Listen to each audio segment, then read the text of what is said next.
Oh my goodness. Ripping my hair out. Welcome into the Fantasy Football Junkyard, the Waiver Wire Show, here with my guy, Ben Dunna from the Fantasy Shot Callers. All of his information is down low in the description, so you can follow him.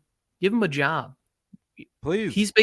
He's Matt Nagy, but better, way better than Matt Nagy. I'm way better than Matt Nagy. Thank you very much. Yeah. According to all reports, Matt Nagy is going to be home for Christmas. You can count on him. Oh, he's getting fired.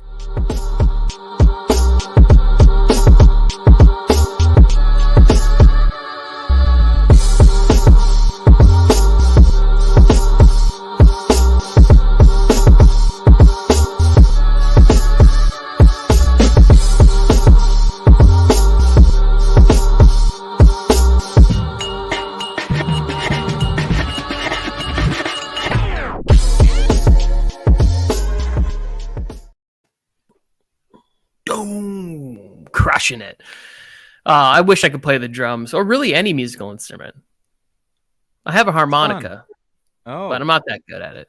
Okay. Well, practice makes perfect. And, practicing your fantasy lineups this year doesn't mean anything because this is the worst year of fantasy I've ever witnessed ever in my life. It's what I am calling the year of Mr. Glass because everyone gets injured. Everyone. Literally, the people that are winning leagues this year are people that got lucky. And I don't care. I'll say it again because it's true.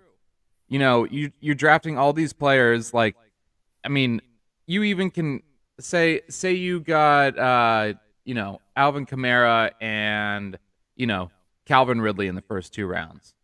You're done. You boot a Baker with DK Metcalf. You're just done. You can't.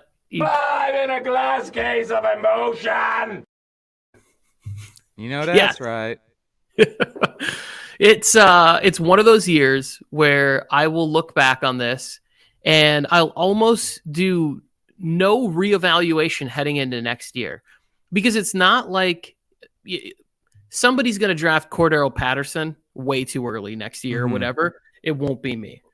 Like I won't go from this year being like, oh yeah, now in year 12 of his career, he's going to be worth the value of wherever people are going to take him.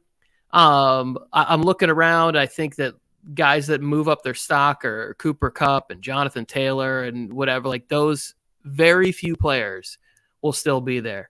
But even seeing Saquon last night on the field, I'm just like, if he's healthy finally, why isn't he touching the ball 25 times tonight? Are you afraid of re-injuring him? Well, we all know why. And he just got fired, and that's Jason Garrett. So I think this week, if you have people in your lineup that are playing for the Giants, even though the Eagles' defense has been pretty good against really everything, and especially Darius Slay returning a touchdown 2 games in a row, you got to start your guys in MetLife because it's a rivalry game, first of all. Second of all, whenever a big-name coach gets fired, usually that team wins. And they just switch up the gameplay because they want to prove themselves to the new coach that's coming in. But they are the Giants, so it could go the other way. But I'm banking that the Giants will win this one. And it'll be a good showing from definitely Kadarius Toney because the way he just moves with the ball is just really elite, and they just need to get him the ball more. And with Saquon, it's just okay. Not sure if that's me but you cut out there on Kadarius Toney for a minute. Am I back? You are back. So Kadarius Toney moves really well with the ball, and I just think that with having an interim or a new OC. That they're going to want to prove themselves to the OC, and the play calling will be a little different. And, whenever, like I said earlier, a big-name coach gets fired from a team, that team usually wins. Yeah, and Freddie Kitchens might be taking over was the report that I saw. So that could be good news. He's had some success as an OC. Got him a freaking head coaching job, which he never deserved, but he was good as the OC. Daniel Jones, Kadarius Toney, Kenny Golladay, Saquon Barkley, Evan Ingram. You're failures! Yeah. Only person you wanted in your lineup was Anthony Thomas, the tight end. the tight end that wasn't even really a tight end. He was just eligible for that play. Thanks, Jason Garrett. That's all Jason Garrett. He's listed as a tackle, but you wanted Anthony Thomas, the tight end, showing off his sweet vertical in that game.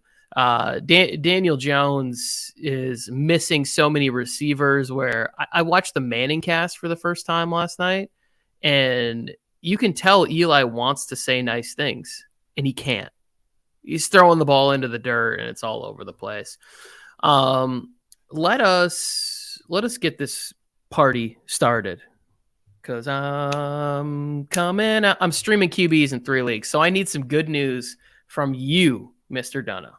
From me? Well, you're going to get none here because all the QBs that you're going to want to start are over 50% owned, but 2 that aren't is a guy we were just talking about in Danny Dimes.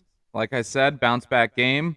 And another QB that did all right last week. Not crazy good like a lot of people thought he was going to do. But Jimmy G, the 49ers are surging right now. The Kyle Shanahan is running the time of possession perfectly.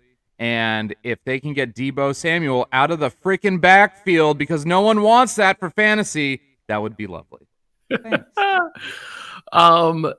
The 49ers are starting to turn into the Patriots West, where it's like you don't know who to start except for Deebo Samuel, right? I panicked, took Ayuk out of my lineup because I was like, they're playing the Jaguars. What if they just go up big and he just hands the ball off to Jeff Wilson Jr. 37 times, right? Yeah. Starting Danny Dimes, new OC after that crap game. Bold strategy, Cotton. Let's see if it pays off for him. I might do it. I really might do it. I have him still in 2 leagues where I've been streaming QBs, and what you're saying might work out in that favor. And Jimmy G, it's not pretty, but every week it's like 15 fantasy points for like 3 or 4 weeks in a row. Yeah, and I mean he has the likes of receivers to get the ball down the field, and I mean I think Elijah Mitchell will be back this week. So because I mean he was listed as doubtful like the day before, so that always bodes well for the next week, especially like if it's a Thursday or Friday where they're considered out, then it's probably another week. Like Aaron Jones isn't back until at least after the bye. Yeah, Jimmy G, Danny Dimes. I don't think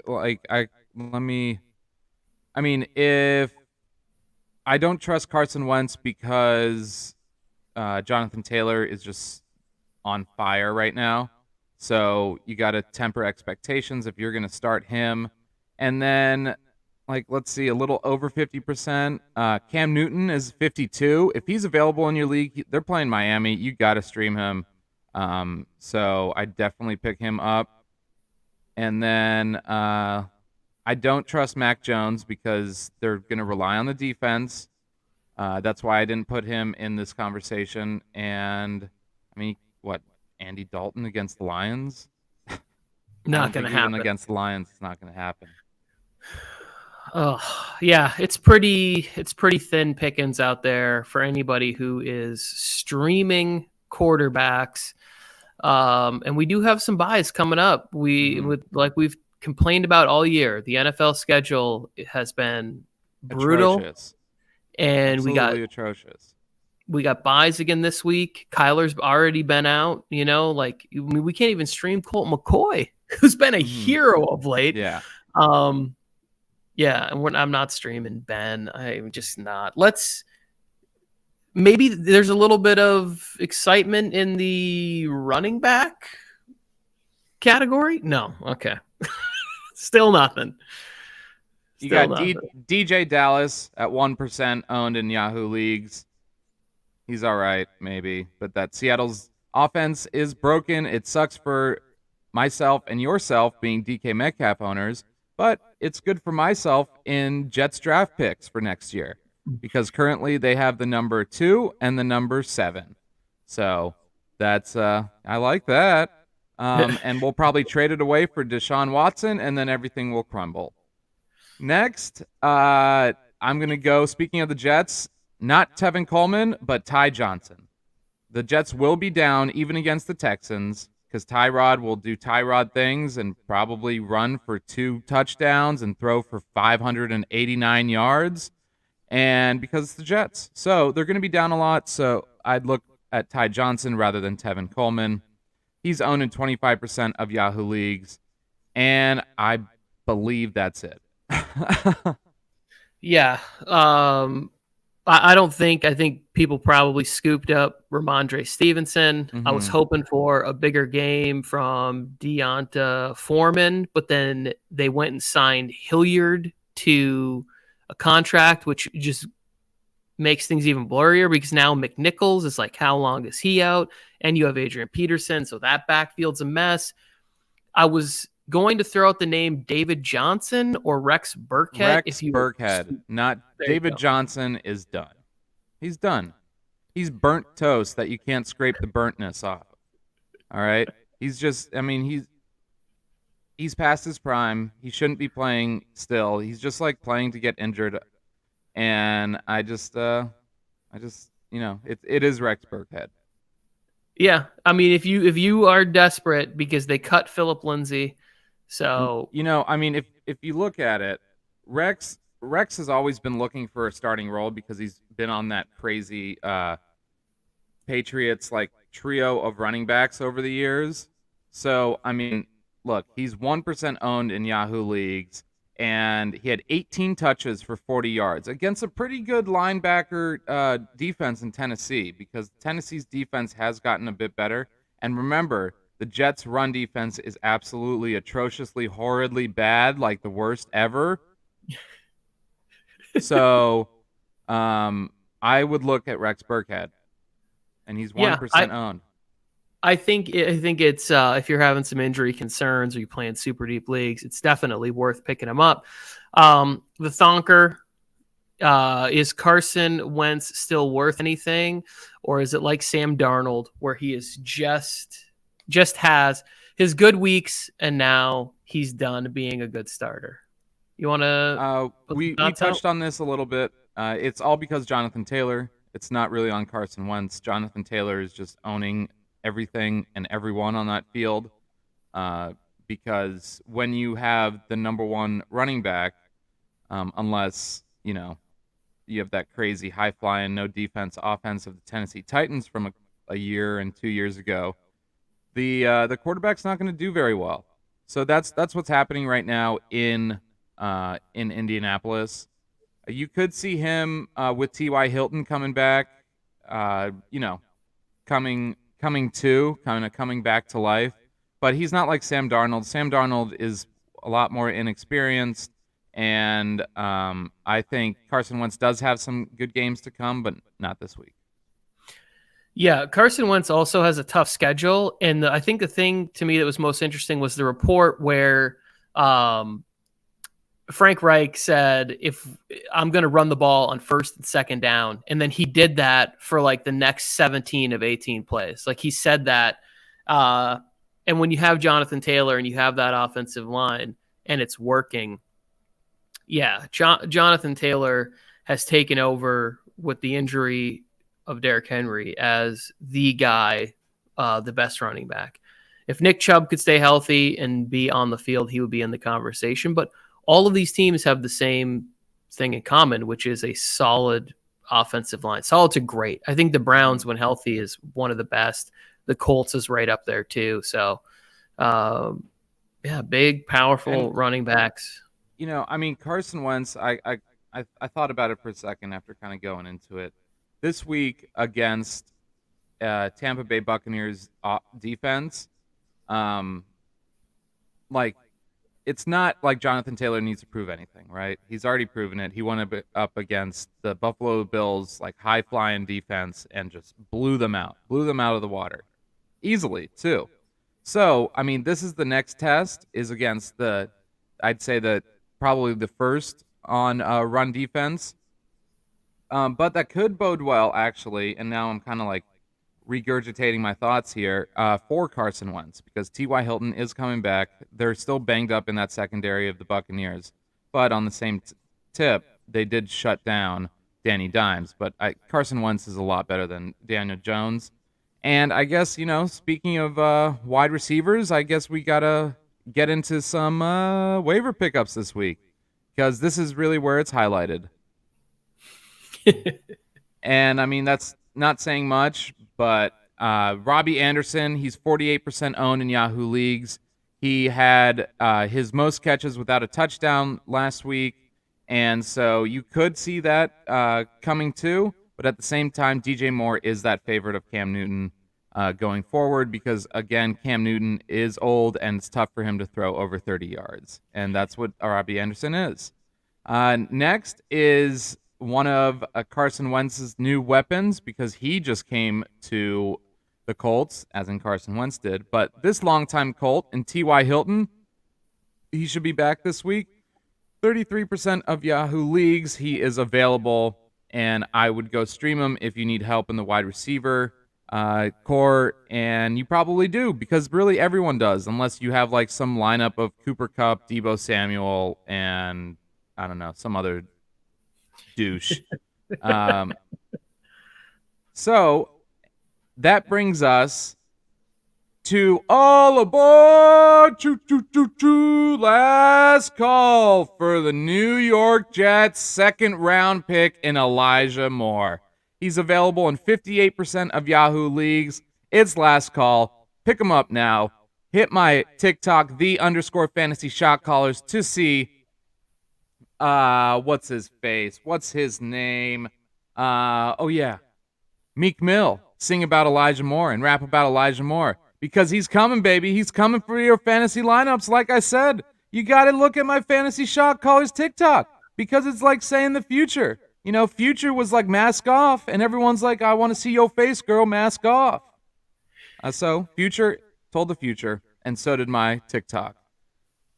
And that's pretty much all I got for this week, because it's just like everyone is injured. Yeah. You could pick up. Lock it up. No, you lock it up. Lock it up. Lock it up. Okay. I'm going to throw out a couple of receivers here. The Thonker is still with us. We appreciate that. Sure, T.Y. will be back, but will he ever be back to being the same T.Y. he was with Andrew Luck? No, definitely. No. Not saying that, but no. He will be back. And I think he was actually in this last game for a limited amount of snaps. I remember him catching a decent pass. Well, the pressure was in Wentz's face, and he was knocked out of bounds. But he wasn't a big part of the game, obviously, and it's Jonathan Taylor. I would be more inclined to stream which Cowboys receiver, if they're available. I know Michael Gallup's probably pretty highly owned, but would you think about Cedric Wilson without Amari and I'd go Cedric Wilson route. I don't know. Michael Gallup flashes, but when he's a wide receiver one, he crumbles. So Cedric Wilson has the ability to run Wildcat and run out of the backfield, while Michael Gallup is purely a wide receiver. And if for some odd reason and some stupid reason Tony Pollard is available in your league, he will be heavily used in this offense on Thanksgiving. So I'd go scoop him. But on the wide receiver tip, I'd probably go Cedric Wilson. Yeah, I think Michael Gallup is really blowing the opportunity to get a big payday this offseason. He's had a lot when he's been healthy, which is only like 3 games. He's had the opportunity to be the guy, or in big scoring games. Week 1, when he was out there, he was playing the Bucs, and there was an opportunity for some points to be scored. And then he comes back last week, and Cooper's out. He doesn't do anything. CeeDee's hurt. Now at Thanksgiving, You get the Raiders, CD and Cooper will be gone. You need to have one of those nationally televised games where you say, hey, who's looking for a wide receiver and wants to spend a little cash on Probably the New York Jets. Yes, the galloping gobbler. Put him out. God. There's no way the Jets are dumb enough to do that. I just will not. It won't happen. They did it for Corey Davis. But you see, you're a lot harder on Corey Davis than I think. Corey Davis will be fine in this offense, and he's typical.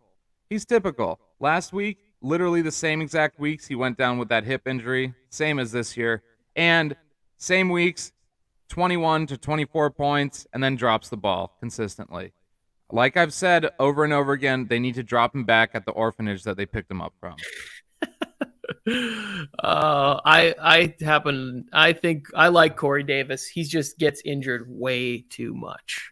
He has a little bit of that like Mike Williams stink on him, where it's like high pick, tons of talent. You can see it. It doesn't stay on the field long enough.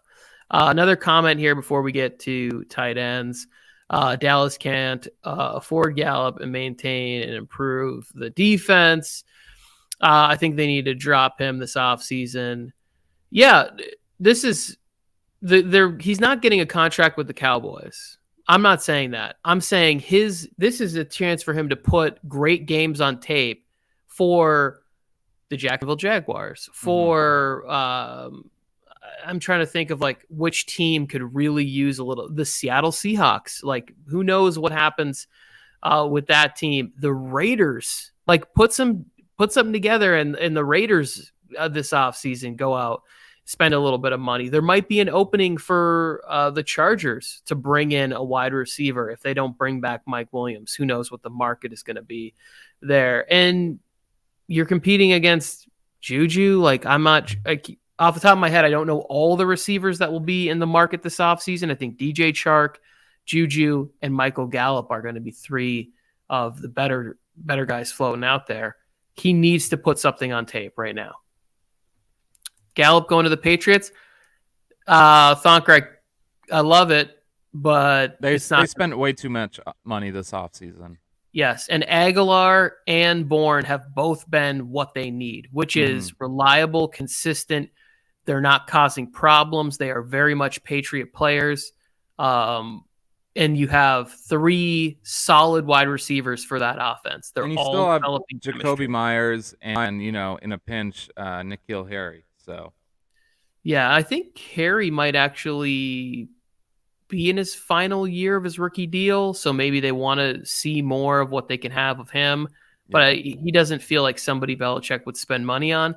And they spent it on those two tight ends. I think if they go out and do anything this offseason, it'll be the offensive line and the defensive line. Like those two places are where Belichick will shore things up, but not in free agency. He didn't spend $228 million in like his first 15, 20 years of having that power.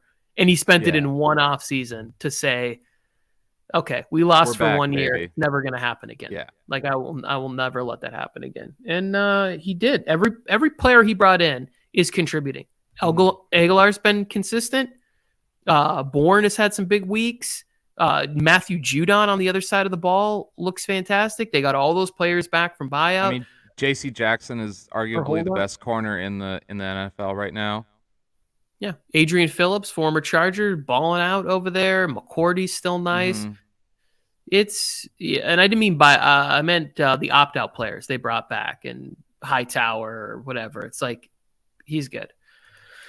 I'm just here so I don't get fined. Jason Thomas, we appreciate that.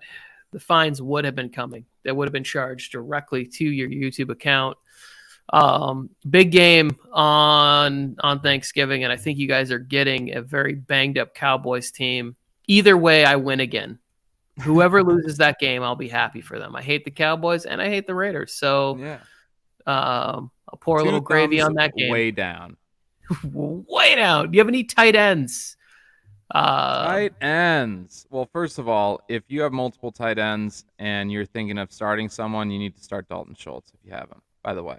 Just by the way. And then, but for pickups, say it again, 3rd week, 4th week, 5th week, 6th week in a row, Dan Arnold of the Jacksonville Jaguars, 41% owned in Yahoo leagues. He is pretty much that wide receiver 1 on that team for whatever reason. But it's also not that great because Trevor Lawrence cannot throw it more than 200 yards. And then also the other thing is that Urban Meyer is not an NFL coach. He needs to go back to college because at this point, college girls don't even want to sit on his lap. And so, it's very easy to get that to happen. And they don't even want to do that. So, they got to drop him too. Another tight end, super streaky, Austin Hooper, 22% owned in Yahoo leagues. I really just couldn't find anyone that was really that great to pick up this week because, unless Logan Thomas is back because he is owned in 52% of Yahoo leagues, I believe.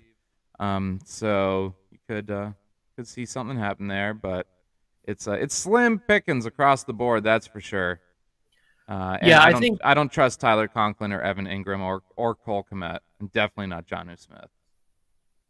Yeah, I think you got to you really have to look at the matchups at this position and see which team has struggled the most against tight end on the waiver wire. I backed Cole Kmet a lot, just traded for him actually, and he did not have a good game. Have you been watching football this year? I do think there are better days ahead. The game right before the bye, he got targets the week before that, and then he had a big game right before the bye, and I was like, okay, they're going to start using easy completions for Justin Fields on this. And then Matt Nagy came out and completely abandoned that. I didn't see Justin Fields nearly enough on the move, on the run, using the easy completion game that he had used before that. And now we see bruised ribs for him, Nagy rumored to be fired. They are terrible. I do win. Not only that, because I'll be getting nice and fat on Thanksgiving. Joe Morley's falling apart for you guys. The Thonker, Dan Arnold together is Darnold, Sam Darnold to the Jags confirmed. I like this logic right there, Thonker. Just shove them all together. Dan Arnold put up a bagel, and I backed him on that morning show. My fantasy is also messed up this year. Go figure, the year I played fantasy for the first time in 6 years. Everything goes upside down crazy. We were talking about that before we came on. It is a year of just absolute, it's just bullshit. It sucks right now in fantasy and what is happening to really everybody, everything. Do you want to do a top 5 list as far as priority? Let's do it. Number 1, and they can only be number 1s in Elijah Moore, 58% owned in Yahoo leagues. Robbie Anderson, number 2, 48% owned in Yahoo leagues. Number 3 is going to be Danny Dimes, 33% owned in Yahoo leagues. Number 4 is going to be Greg Joseph, the kicker, 48% owned in Yahoo leagues. And number 5, big number 5, will be Ty Johnson of the New York Jets, 25% owned in Yahoo leagues. Defense streamer, da Bears. That's it. Ooh, a little bonus pick for you there. Taking shots at Dan Campbell. Dan Campbell went to his press conference today. We're going to bite a kneecap off. I'm sorry, that was the wrong clip. I was supposed to play the one. He said Jared Goff might start. I just hit the wrong button. I can't find the one where he said Jared Goff might. But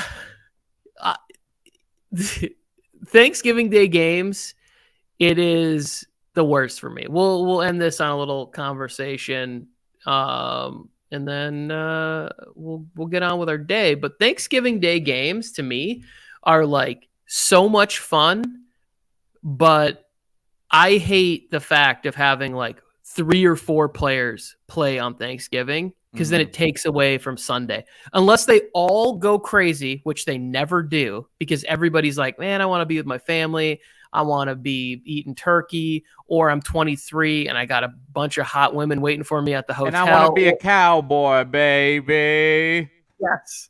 Like I need to temper my expectations for Thanksgiving because I know I'm going to be sitting around watching football all day. And so I have a tendency to put a bunch of players, like I have Darnell Mooney. Let me put this out for you. I have 3 spots to fill. I have DK. I have to play DK. I have Mike Williams, Brandon Ayuk, and Darnell Mooney against Detroit.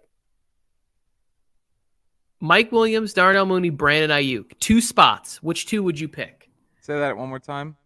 So Mike Williams, Darnell Mooney, and Brandon Ayuk. And I have 2 spots to fill. It's tough. Right now I have Ayuk and Mike Williams in there. I have Mike Williams playing the Broncos. And I have Ayuk is playing the Minnesota Vikings. So I think there could be some points and possibly in the 49ers and Vikings game. Do I boldly take and may regret telling you to bench Mike Williams and play Darnell Mooney? I really thought about saying if I sit Mike. So here's what I'm thinking. If I play Darnell Mooney and he has a big game, I'll feel better about putting Ayuk out there.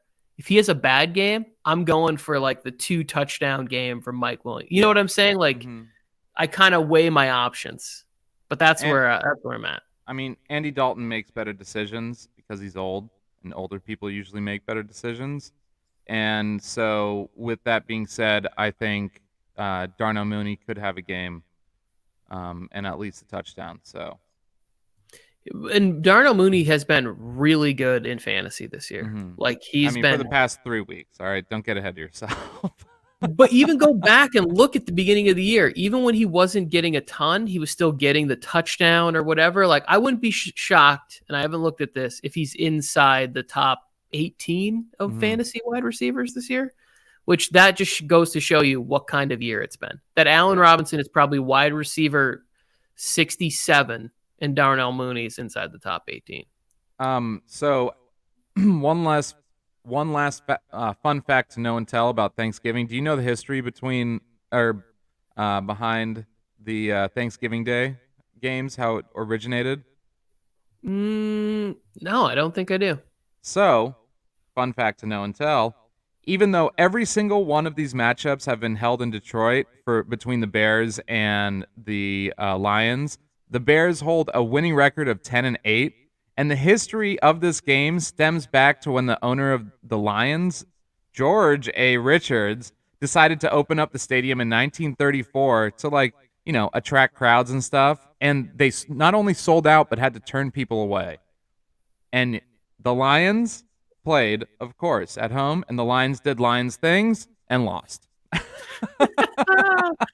The Lions losing on Christmas or on Thanksgiving, is become a bit of a tradition, right? Yes. Like every once in a while they do something where it's like they play the Patriots on Thanksgiving and win a game, and it's like, wait, how did they beat the Patriots on Thanksgiving?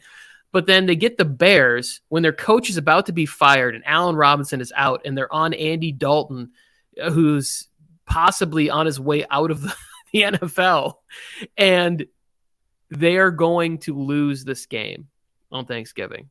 Fight. I'm going to run through these comments really quick here. Oh, wait, here we go. Last year was also insane for fantasy. COVID hit and fantasy just got insane. I agree, but it was a little bit more not predictable, but you could kind of see which way the wind was blowing. Even this year, teams, there's no team where I'm like, oh, I trust them. If you tell me that you think the Cardinals are that team, I don't trust it because Kyler's play style leads to injuries, and I don't want Colt McCoy being my quarterback in a playoff game. Just me. Hate the Chargers, but I still love you, bro. Much respect. We won't talk about Mike. I'll let him. Yeah, Mike is really starting to feel himself. We were in a chat and he was talking a ton of shit in that Chargers Steelers game. He's like, we're about to be 6-4, punt block. Doesn't even matter. And I was just like, Mike, slow down, bro. And then all of a sudden we're losing. I'm like, ah! It seems like clock management is still an issue with the Chargers, and Anthony Lynn, it's the ghost of Anthony Lynn's past. It's just coming into Brandon Staley's head, and it's just ridiculous. Yes. Well, we appreciate that, Jason. Ben is committed. Ben here every week. We're very grateful. Come on, talk a little bit of fantasy. Jared Goff is the second best backup behind Mitch Trubisky. So go ahead.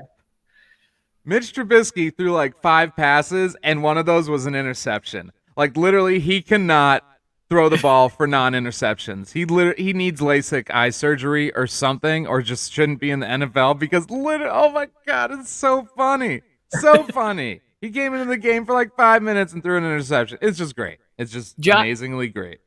Josh Rosen did the same thing in that game on Thursday night. I didn't even know. I had turned it off already, and then I saw my Patriots points moving up, and I was like, oh, wow, Josh Rosen came in. But Thonker, there's a video, if you scroll back, I think it was produced last week, where they rank the backup quarterbacks in the NFL. It's Jay Fly and Mike. It's a great video. It's about 18, 19 minutes long. It's very funny, and you will find out where they put the backup quarterbacks and over. But I like the shot you're taking at Jared Goff being a backup, because I think that's where his career is headed as soon as they squeeze some more money out of him. The one week I didn't play Mike Williams, I would have told you to play Mike against this defense. He did bail you out with the long touchdown at the end. I benched him last week and regret it. Fight, laughing, mirth. It's Thanksgiving, food. Honestly, you didn't. What? Get out of here. We got tons of fans. They just can't afford to go to the game because SoFi is so damn expensive. And when your team is in town, he's talking about COVID. There were no fans last year. So okay. I thought this was I read it quickly. I thought this was another shot at the Chargers not having any fans. I was like, yeah, every game is an away game for us. That's going to bode well in the playoffs. Won't even matter. We're going on the road. Well, I mean, look what we did and all those people with the terrible towels at SoFi Stadium. Like, it's crazy. I mean, growing up here, there's so many Steelers, Packers. Steelers and Packers are like the hugest fan base out here, other than the California teams. And it's just My first game, I grew up a huge Packers fan, and so I went to go watch Favre play in Qualcomm. And I was like, what's going on here? It was like 90% Packer fans in Qualcomm in San Diego. No joke. Like, I just looked around. I thought I was like nervous to wear my Favre jersey because I didn't know what was going on. I was like 20 years old, and I'm like, what's happening here? It was like, is it free tickets for Packers fans day? Nope. It was insane. Favre dominated that day, 4 touchdown passes. It was great. Okay, let's get out of here. I hope everybody has a safe, wonderful, happy Thanksgiving. Same to you, Mr. Donna, who's a chef. I'm sure you're going to be, you probably do something fancy. What, like Cornish game hens or something crazy? I'm going to be sitting my Cornish game hen on the couch and watching football because this is my new job. Everyone else can cook. I love it. I'll make the gravy. I'll make the gravy with a little thyme, a little rosemary, garlic, salt, and pepper, Yeah. Don't let anybody mess up the gravy. No. That's we'll talk about this another time. Okay. I hate it when people get fancy and they ruin good Thanksgiving foods. Yeah. Go ahead. Give these people one last piece of advice. We'll get out of here. Anything? There's only one thing. It's fantasy is life. It's a vibe.